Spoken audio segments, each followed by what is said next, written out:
미라클 모닝 애청자 여러분 안녕하십니까? 이번 주가 이 단풍의 절정을 이루는 주간인 것 같습니다. 가을의 아름다운 자연도 즐기시고 또 코로나에도 유의하시고 감기도 조심하시고 그런 한 주간이 될 수 있기를 바랍니다. 우리는 남을 의식하면 최선을 다하려고 합니다. 누군가 나를 보고 있다고 생각하면 말도 행동도 조심하게 되고 잘 하려고 하는 경향이 있습니다. 이것은 기질의 문제와는 좀 다른 부분입니다. 이것은 인격의 문제입니다. 인격이란 아무도 본원이 없을 때 우리가 하는 행동이라고 할 수가 있습니다. 아주 오래전에 보았던 책 아무도 본원이 없을 때 당신은 누구인가 라는 이 제목이 던져주는 의미가 참 커서 봤던 적이 있습니다. 아무도 본원이가 없지만 매일 미라클 모닝 아침 일찍 일어나 하나님과 함께하는 시간을 갖습니다. 아무도 보는 이가 없지만 내가 구원받은 감격과 기쁨을 다른 사람에게 이야기합니다. 아무도 보는 이가 없지만 아침 일찍 일어나 걷기 30분을 합니다. 아무도 보는 이가 없지만 꿈 목록을 적고 그 꿈을 이루기 위하여 날마다 외치고 기도하고 조금씩 나아갑니다. 아무도 보는 이 없지만 도덕적 윤리적으로 깨끗함을 가지려고 합니다. 아무도 보는 이 없지만 하나님 앞에서의 삶을 의식하고 살아갑니다. 그렇습니다. 그 사람의 됨됨이를 보려면 아무도 본원이 없을 때 그 사람의 친절과 태도와 언행을 보면 알 수가 있습니다. 성경에 나오는 여인들 가운데 아무도 본원이 없지만 관대함과 친절을 가지고 있었던 여인이 있었습니다. 그 여인은 자그마한 친절로 성경에 존경받는 여인이 된 그런 분입니다. 그 여인의 독백을 한번 들어보십시오. 그날 저녁 내가 마을 어귀 우물가에 물 길러 갔을 때 여느 때와 다른 점이라곤 아무것도 없었어요. 내 차례를 기다리는 동안 늘 그랬듯이 동네 처녀들과 그날 있었던 일에 대해 담소하고 있었지요. 물을 다 깃고 물 항아리를 어깨에 맨 후 막 집으로 향하려는 순간 한 낯선 분이 다가와 물을 달라고 청하더군요. 매우 부드러운 목소리를 가진 노인이었습니다. 비록 차림새는 하인 복장이었지만 매우 부유한 집의 하인이었음을 알 수 있었지요. 그리고 온통 먼지투성인 것으로 보아 꽤 먼 거리를 여행하고 온 사람이 분명했습니다. 나는 조금도 주저하지 않고 기꺼이 물 항아리를 기울여 정중하게 드렸어요. 그분이 물을 시원하게 쭉 들이키는 모습을 바라보는데 문득 그의 낙타들이 눈에 들어왔어요. 주인과 마찬가지로 낙타들도 심한 갈증을 느끼고 있으리라는 생각이 번뜩 들어서 낙타들에게도 물을 주겠다고 말을 했어요. 그때 그 약간의 친절을 베푼 걸로 내 인생이 완전히 바뀌리라고 누가 생각이나 했겠어요? 바뀐 건 내 인생만이 아니었어요. 그때 내가 한 사소한 행동이 그분의 간절한 기도에 대한 하나님의 응답이었고 또 하나님의 계획의 일부였다는 사실을 더더욱 상상조차 못했어요. 나는 그저 당연히 할 일이라고 생각해서 했던 것뿐인데 말입니다. 여러분들도 작은 친절에 넉넉한 사람들이 되기를 바랍니다. 이렇게 말하는 이 여인이 누구인지 아십니까? 리브가입니다. 그녀가 만났던 그 낯선 나그네는 바로 아브라함의 가장 신뢰하는 하인이었습니다. 그러나 리브가는 이 사실을 전혀 모르는 상태에서 무조건적인 친절을 베풀었던 것입니다. 그 하인은 아브라함의 외아들 이삭의 혼처 자리를 알아보고자 이곳까지 먼 길을 온 것입니다. 이 아브라함의 종은 리브가가 우물가에 당도하기 훨씬 전에 우물 옆에서 앉아서 하나님께 이렇게 기도를 드리고 있었습니다. 주님, 나의 주인 아브라함을 보살펴 주십시오. 오늘 일이 잘 되게 해 주십시오. 나의 주인 아브라함에게 은총을 베풀어 주십시오. 제가 여기 우물 곁에 서 있다가 마을 사람들의 딸들이 물을 기르러 나오면 제가 그 가운데에서 한 소녀에게 물동이를 기울여 물을 한 모금 마실 수 있게 해달라고 하겠습니다.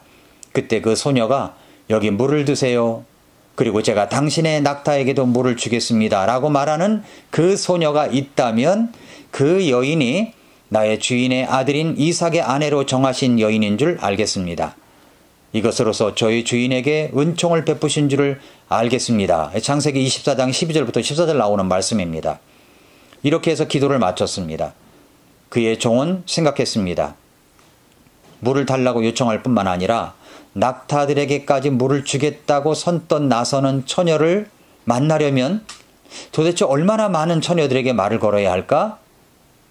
낙타에게 물을 주겠다고 자칭하기는 그리 쉬운 일이 아니기 때문이었습니다. 이것은 몇 마리에게 물을 먹이는 것과는 차원이 다른 엄청난 노동이었기 때문입니다. 아브라함의 종이 낙타 10피를 끌고 왔으니까 한 마리당 80리터를 마신다고 쳐도 다음과 같이 엄청난 물주기 공식이 나옵니다. 낙타는 보통 한 번에 70에서 100리터의 물을 마십니다. 평균 잡아 80리터라고 합시다. 80리터면 어느 정도냐면 정수기 생수통 큰 통 하나가 18.9리터입니다. 그것이 4-5개의 통 분량의 물이 80리터입니다. 그런 물을 낙타의 한 마리에게 주겠다고 하는 것은 그렇게 쉬운 일이 아닙니다. 물이 얼마나 필요하며 또 얼마나 줘야 하는지 한번 계산해 볼까요? 낙타 10마리가 있습니다. 한 마리당 80리터를 주어야 하니까 800리터가 있어야 합니다. 800리터를 우물에서 물을 길어야 합니다. 20리터 용량의 바가지가 있다면 40번의 물을 길어야 하는 것입니다. 한 번에 물을 길어서 낙타에게 주는데 3분이 걸린다고 합시다. 그러면 2시간이 걸리는 시간입니다. 우리가 언뜻 생각하면 낙타에게 물을 주는 것이 뭐 그리 어려운가 생각할지 모르지만 정작 리브가가 낙타에게 물을 주기 시작해서 끝내려면 그 어린 처녀의 몸으로 2시간 이상이 걸린다는 말입니다. 여기서 우리는 작은 친절 같지만 큰 수고를 한 리브가에게서 배워야 할 것이 있습니다. 그것이 무엇일까요? 리브가는 상대방의 기대치를 훨씬 넘어서는 친절을 베풀었습니다. 그녀의 관대함은 오늘날 귀찮아하고 무시하고 지나쳐버리는 현대인의 태도와는 완연하게 다른 태도와 친절입니다. 사람들은 가능한 한 내가 작게 수고를 하고 더 많은 것을 얻으려는 태도와 생각을 가지고 있습니다. 이런 현대인들의 싸늘한 사고방식이 그리스도인들에게도 있는 것처럼 보일 때가 있습니다. 예배는 작게 성의 없게 드리면서도 하나님께 요구하는 축복의 양은 엄청나게 큽니다. 은혜 받은 자로서 거저 받았으니 거저 줘야 한다는 성경의 법칙이 아니라 작게 수고하고 많은 것을 받으려고 합니다. 어디를 둘러봐도 최소한의 노력으로 최대한의 결과를 얻으려는 자세와 태도로 살아가는 사람들 뿐입니다. 아무도 보는 사람이 없으면 하지 않습니다. 누군가 보는 것 같으면 합니다. 알아주는 것 같으면 합니다. 알아주지 않는 희생은 거들떠보지도 않는 세상입니다. 그러나 리브가는 그렇지 않았습니다. 그녀는 아무도 보는 이 없어도 누군가 자신을 알아주지 않아도 낙타가 광야의 그 먼 거리를 왔으니 얼마나 목이 마를까를 생각하며 2시간 이상 물을 길어 낙타에게 물을 주었던 것입니다. 오늘날 우리 주변에는 리브가와 같은 여인들이 많이 있어야 됩니다. 만약 우리가 리브가와 같은 삶을 살고자 한다면 다음과 같은 원칙을 명심해야 됩니다. 모든 그리스도인들이 명심해야 됩니다. 첫째는 관대함과 율법적 태도는 공존할 수가 없다는 겁니다. 리브가는 자신이 요청받은 것, 그리고 자신에 대한 기대 수준을 훨씬 뛰어넘는 일을 했습니다. 그녀가 베푼 친절은 결코 평범한 것이 아닙니다. 율법주의는 자기가 받은 것도 되돌려 주려고 하지 않습니다. 율법주의는 인간을 비참하게 만들 뿐입니다. 율법주의자들은 참 교만합니다. 역겨울 때가 있습니다. 구원받은 사람들은 율법적 사고로 살아가지 않습니다. 오리를 가자고 하면 십리를 가줍니다. 작은 친절을 아끼지 않습니다. 리브가 같은 삶의 태도는 관대한 삶의 태도입니다. 그러므로 이 시대는 그런 관대함을 가진 여인들이 많아야 됩니다. 그리스도인들이 많아야 됩니다. 지금 이 시대는 이기적인 것이 아닌 넓은 마음으로 다른 사람들에게 친절을 베풀어주는 일을 아끼지 말아야 됩니다. 구원받은 분명한 확신이 있는 사람은 예수님처럼 관대함으로 살아가려고 합니다. 관대함의 태도로 살아갑니다. 둘째는 지금 친절의 한 걸음을 떼지 못한다면 천리길도 갈 수가 없습니다. 나도 나중에는 그런 친절을 베풀겠다고 미루기만 한다면 아무것도 이룰 수가 없습니다. 지금 아무것도 하지 않는 사람이 먼 훗날 하루아침에 태도가 바뀌어서 그렇게 친절을 베풀게 될 가능성은 매우 희박합니다. 리브가가 하루아침에 그런 태도와 친절이 나온 것은 아닙니다.